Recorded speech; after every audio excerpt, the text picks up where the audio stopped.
From the opinion pages of the Wall Street Journal, this is All Things with Kim Strassel, a Potomac Watch podcast. Welcome to All Things with Kim Strassel, and it is my absolute privilege this week to sit down with Sally Pipes, the president and CEO of the Pacific Research Institute, but also one of the smartest ladies you will ever meet when talking about healthcare. I have learned so much from reading Sally over the years on everything from the peril of single-payer health systems to the need for research and innovation to problems with entitlement programs like Medicare and Medicaid. Sally, welcome to our show. Well, thank you, Kim. That's so kind of you to say all those nice things. They're not true. They are all true. They are all true. Everyone would benefit from reading more Sally Pipes. I want to dig into the state of our current healthcare system and what challenges Donald Trump faces there, also what opportunities for change under DOGE and a Republican Congress. But first, and a way of getting into that, you have a new book out, The World's Medicine Chest, which tells the story about how America became the leader in biopharmaceutical innovation. This is obviously a big piece of this healthcare puzzle, the question of drugs and drug innovation, but also drug pricing. Tell us how we did become the leader, first of all. Well, back in the early days in the 1700s, 1800s, early 1900s, all of the new drugs and vaccines were developed in Europe. Penicillin, the Bayer aspirin, the smallpox vaccine, Kim, all of those were developed in Europe. There were very few drugs, even through the 1980s, that were developed in the United States. But by 2004, all of the countries in Europe had price controls on pharmaceuticals because they got moved into single payer or universal coverage systems. And in order to control cost, they had to put price controls on drugs. So it gave the United States, which didn't have price controls on drugs and still had a relatively free market healthcare system, the opportunity to move into the space of doing research and development, innovation in drugs. And so today, 80% of the new drugs that come to market are developed in the United States. And when you think about the drug companies in Novartis, Roche, AstraZeneca, GlaxoSmithKline, those were all big names in Europe where these drugs were developed early on, but they have all moved their manufacturing facilities to the United States because we don't have price controls, or we didn't until starting next year under IRA. So, it costs about $2.6 billion from when you first register your research to getting that drug to the market through all the trials. And only about 12% of drugs make it. And it takes about 10 to 12 years to go through that whole process. So we are now the leader, and we want to keep that because all of the new vaccines for cancer, for ovarian cancer that are being developed, colon cancer, all of these things. So we want to keep this market open because, as I say about the Canadian healthcare system, Canada, which has a single payer system, people have an escape valve. They come to the United States. Where will the pharmaceutical companies go if they're pushed out of the market? And who's going to be hurt by that? And it'll be we, the patients, because we won't have the access to new vaccines, treatments, drugs, etc. This is so crucial. Everybody needs to absorb this. By the way, I was living in Europe in the late 1990s. I still remember those days when Europe dominated that market. We weren't even really much of a player. We were starting to be. And they managed to, and I think this is the important part of your book, they managed to do this to themselves by, as you say, price controls. This is a personal issue for me, too. I mean, my husband was recently successfully treated for a cancer that only a decade ago was a death sentence. And because of innovation in areas like immunotherapy done here in the United States, that entire thing has changed. We are seeing remarkable advances. But when you look out there, and this worries me deeply, do you think this new administration, Donald Trump's administration, gets the importance of this? We did see these price controls come in under the Biden regime, in theory, for a limited number of drugs. I am so concerned that expands. Where do you think this new administration is when it comes to drug price controls? Do they understand the message you and I are making here? Well, I'm not entirely sure. They might understand it, but maybe not fully, because it is very complicated. But the issue is that Mr. Trump and his team that he has put in place for health, Robert Kennedy Jr., we've got Marty McCarry is ready to go for Senate confirmation for the FDA, Jay Bhattacharya for NIH. Mr. Weldon was pulled because of his views about thinking that autism is caused by vaccines. But I do think that the Trump healthcare team and people in the cabinet should be pushing in order to make sure that they talk about repealing the IRA, the Inflation Reduction Act, the price controls under that act, which were signed into law by President Biden in August of 2022. And then we want Trump to talk to people in the Senate and the House so that they will repeal this. But I haven't heard any of this yet, Kim, so I'm very worried about it. Because as you mentioned, the first 10 drugs under Medicare Part D come into effect on January 1st, 2026. The second 15 under Part D, January 1st, 2027. We have the time now before they come into being to get rid of them. As Milton Friedman, my mentor, used to say, Sally, what government program is ever repealed? Very few. Right. The mohair subsidy. So, we've got to get rid of it now, Kim, before it gets in place, because it'll be virtually impossible. Just like, the Affordable Care Act, ObamaCare, when Trump was in his first term, we tried to get that repealed. It didn't work. And now I think they just think, well, we're going to live with it. And it's a complete disaster, very expensive, and not helping patients in the way it should. We'll help these Republicans out, because you and I both know that one reason, and this is where the left is very smart, they get these subsidies in place or tax changes or new departments or programs because they know once it's there, it's very hard to get rid of. And indeed, when I hear more populist Republicans out there talking about the drug price issue, what concerns them is the criticism that comes from those on the left, but also average Americans that say, well, why is my insulin so expensive? And these are a basic group of drugs here, these 10 and the further 15, and we can't really justify the high prices for them. What would you suggest to these Republicans when they go about making this argument? There's the innovation argument, but as I'm sure you know, there's a lot of complexity behind individual drug prices too. What other changes might be made to make this situation better? Well, one thing is that when a new drug goes to the patent office, when it finally comes to market, and it is under patent protection for 20 years, and then it comes off, and then generic companies can duplicate it completely. And about 90% of the drugs consumed in this country today, Kim, are of the generic variety. They're very inexpensive. Very. So when you hear Bernie Sanders, the former co-chair of the Senate Health Committee, get up on the stump and say, did you know that, Big Pharma, that's why you're paying $690 a month for Eliquis, and you're paying this and that. He's talking about the list price of the drugs. Very few people in this country pay the list price. They pay the net price, maybe because 170 million Americans have health insurance through their employer, and most plans have pharmaceutical drugs as part of the program. And then people are on Medicare and people on Medicaid. So we have to educate people so that they know what is the true story behind these list prices that Bernie Sanders is talking about. The second point, Kim, is that you've seen, everyone has read about this in the media of late, but whoever talked about PBMs at the dinner table, but that is the word of the day, pharmaceutical benefit managers, the middleman. He is the man that negotiates the price for the insurance companies with the pharmaceutical company. There are rebates and discounts, but the PBMs want to keep the price as high as possible because the return goes to them and to the insurance companies, and it should be going to the man in the street who turns up at the drugstore to pick up his prescription. So even the Democrats are saying this is a bipartisan issue. We have to get this PBM issue repaired, and they should be paid a set price and not being able to negotiate very high prices. Right, absolutely. We're going to take a break. When we come back, more with Sally Pipes.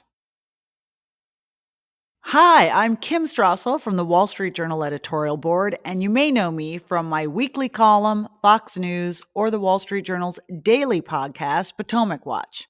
But I'm excited to tell you that my own weekly podcast, All Things with Kim Strassel, will soon be on its very own podcast feed, one that I'm really hoping that you'll hit the button and subscribe to. It has been a great success so far, featuring Trump officials, members of Congress from both the right and the left, pollsters, policy geeks, all of them with news, insights, and debate that you couldn't get anywhere else. And we've also got a great spring and summer planned in studio and on the road with plans for an all-star cast. All Things with Kim Strassel, the podcast, coming next week in its own feed. You can find it at WSJ.com, Apple, Spotify, all your favorite podcast outlets. Please do hit that button and subscribe. Welcome back. I am Kim Strassel here with Sally Pipes, the president and CEO of the Pacific Research Institute. Step back a little bit. You mentioned some of Trump's nominees coming in. Some of these folks, I'm very excited about Marty Makary at FDA. I think he understands some of the innovation questions that you are talking about. FDA has long been a problem to actually getting some cutting edge drugs across the finish line. But what would you say overall? How would you give a grade to this administration? It's interesting, of all of the things that they have talked about, healthcare has not played a big role. What kind of grade would you give them so far? What would you like to see come out of this administration? Well, I guess maybe right now, because we don't know. I mean, as you know, Robert Kennedy Jr. was just confirmed as a secretary of HHS. He's got the big job. And as you know, he's an anti-vaxxer. I mean, we right now have a big problem with measles in this country, started in Texas. And, he told Senator Cassidy during the Senate hearing that, he wouldn't be going around being an anti-vaxxer. And yet here he is now with his measles outbreak, where many states have the outbreak. And he's saying, well, take vitamin A. Well, this is not going to work. So I'm very concerned about how he's going to unfold on the issues, because we need new vaccines. And I don't want the government, I'm sure you don't either, I don't want the government telling you what vaccines, what pills you have to take, but they should be there. That is the role of the pharmaceutical industry, so that if you get something like shingles, if you take the Shingrix vaccine, which are 2 doses. Milton Friedman told me the most painful experience he had in his whole life was when he had shingles. So I immediately went and got the vaccine. You may have too. But there's so many things out there that have been eradicated, and illnesses like polio, smallpox eradicated, measles, mumps, rubella. And now, maybe if he doesn't behave himself, these diseases could return, and it's very, very expensive, and it's very hard on people, and there will be deaths. Yeah, what I worry about too, I mean, this is a very important issue, and we need to just get it right. And if he had the right message, it would be something that he would be dealing with alongside everything else. But it's blowing up into a diversion. And as you and I know, there are so many issues that need to be addressed in the healthcare system. And I worry that this is such a preoccupation with him that not a lot of manpower and time is going to go to some of these other huge opportunities. Let's talk about one of those. I know that you have written some things recently about the opportunities DOGE has and Congress, Republicans, and tackling some waste and fraud. Republicans right now are having a debate about going after fraud and costs in the Medicaid program. I know that you have talked about that program and how ripe it is for some reform. Give us a little idea of what they could find in there and how they could make it better. Right. And isn't DOGE a great term? I mean, who would have thought that President Trump would have set up a DOGE committee, right off the bat. So I think it's very exciting. It's never happened before. And certainly fraud, abuse, and malfeasance in Medicare and Medicaid are huge. I mean, we know that in Medicaid, because during the Affordable Care Act, of course, states were required to expand their Medicaid programs. Those are the programs for low-income Americans and pregnant women and people with disabilities, Medicare being the program for our seniors.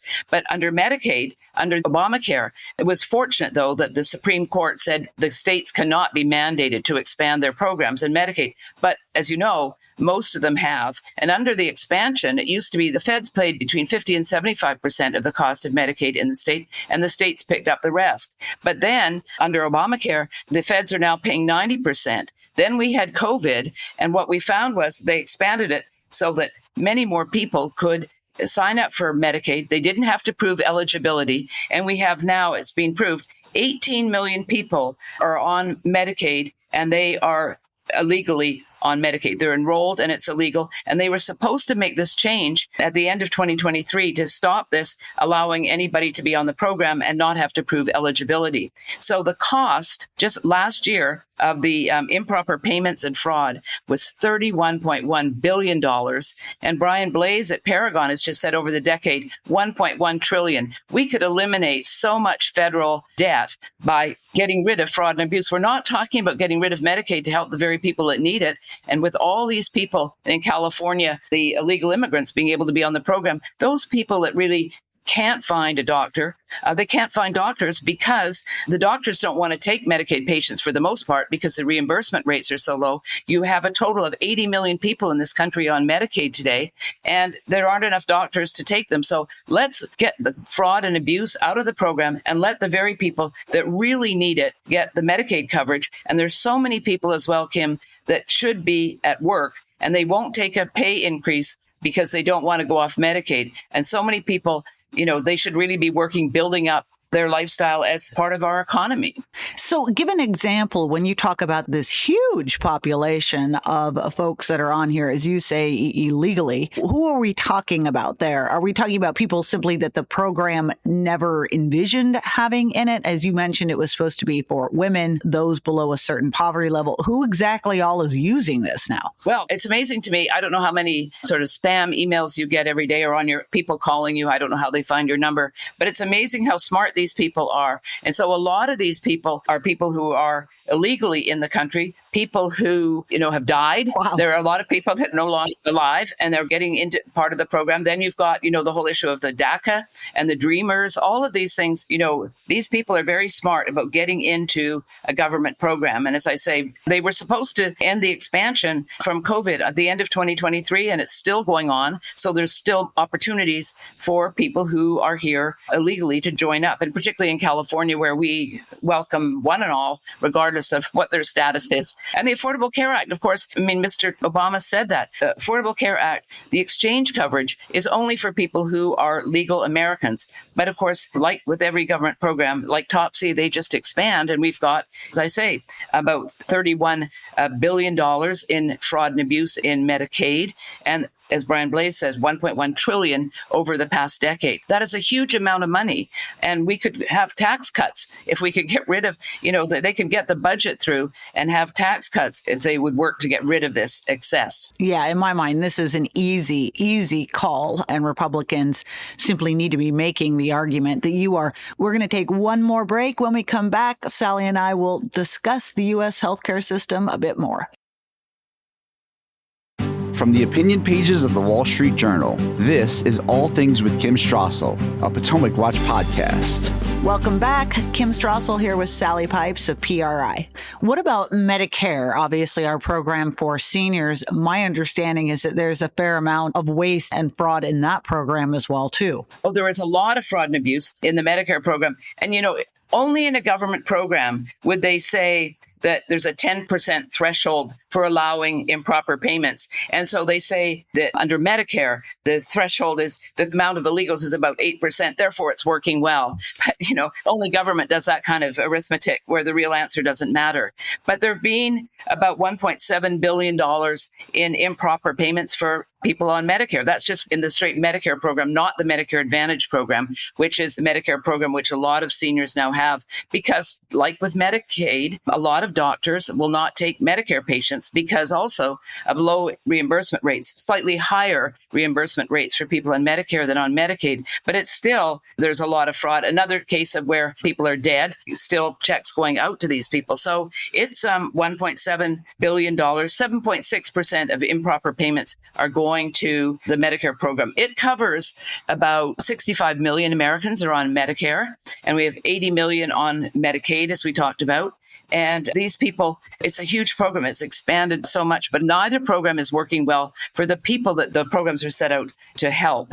We have both programs are close to $1 trillion now. So you can imagine that the people that are younger than I am are going to be the people that are going, if they don't make these changes, the young people are going to have to pay a lot more in tax in order to cover poor people and the elderly, which the baby boom generation is I'm part of that, moving through the snake. This to me is one of the best arguments for reform and change, is that if we are going to do these programs, we at least should be doing them well. And right now, we're instead just spending an extraordinary sum of money to do them very badly. To bring up one other thing that you have brought up a couple of times now on this, and you've been doing this a long time, so have I, but in Donald Trump's first term, there was an attempt to get rid of Obamacare. It did not work out. We are now 8 years on from even that, so 8 years longer of this being the law of the land.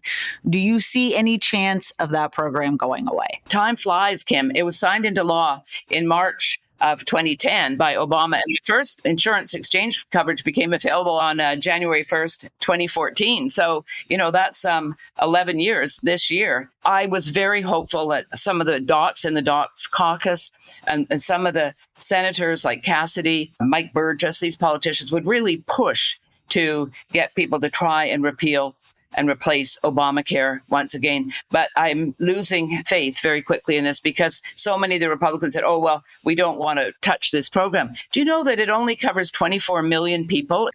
I mean, that's fewer people than in the state of California. It's absolutely ridiculous. And people are paying high amounts of money for the premiums particularly on the silver, the gold, the platinum plans, and the networks of docs that are available when these people are paying double what they paid pre-Obamacare, and they can't find a doctor because docs don't want to. I go into doctors' offices, a big sign, we do not cover California. Right. So I'm not optimistic as of today. I wish I were more optimistic about it. One thing I am optimistic about is if Jay Bhattacharya becomes chairman of the NIH, this whole idea of reducing from 50% down to 15% the overhead. It's a complete sham at NIH, what these universities are taking in overhead and the amount of money that's left to go to the scholars. And they should realize that. Well, that's one good example.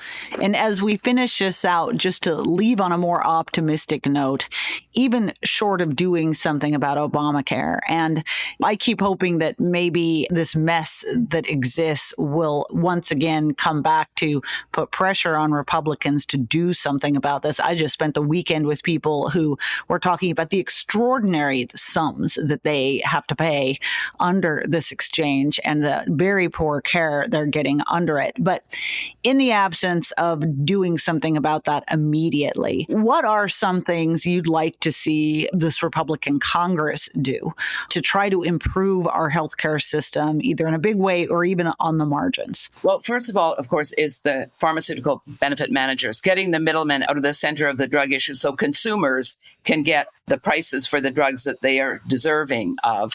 And then next, I would say there's another program called 340B. It's a drug discount program for hospitals in rural areas to help those low-income people that, have a hard time getting a doctor, getting good health care. And what has happened with that government program? The big hospital conglomerates, which more and more hospitals and docs are joining hospital conglomerates, they're part of the program now, and they're taking the good money and not allowing the money to go to those people in these rural hospitals. So we need to reform the 340B program. And I would like to see, I don't know whether it'll ever happen in my lifetime, but the whole trade issue, all of these countries with price controls on drugs, they're free riding off our research and development. And it really is unfair. And Trump has sort of talked about it, but will anything happen? But we really need to get those people paying their fair share rather than having all of the cost come to us. Another thing would be getting rid of certificate of need laws, because in many states that have, they're con laws, and they're a big con because they allow the hospitals or the medical centers that are in business now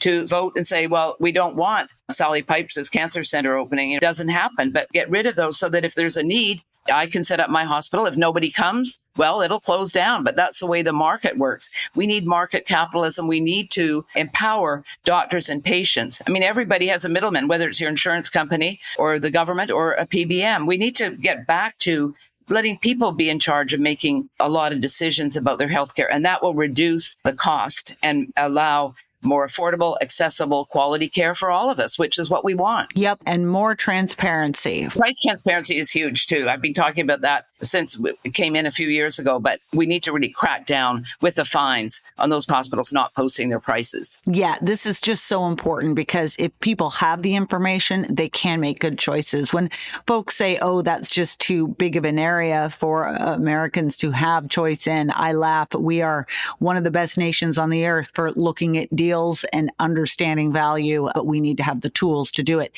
From your lips to Congress's and Donald Trump's ears, thank you, Sally Pipes. Thanks for joining us. I also want to thank our listeners for being here with us this week. If you like the show, please hit that subscribe button.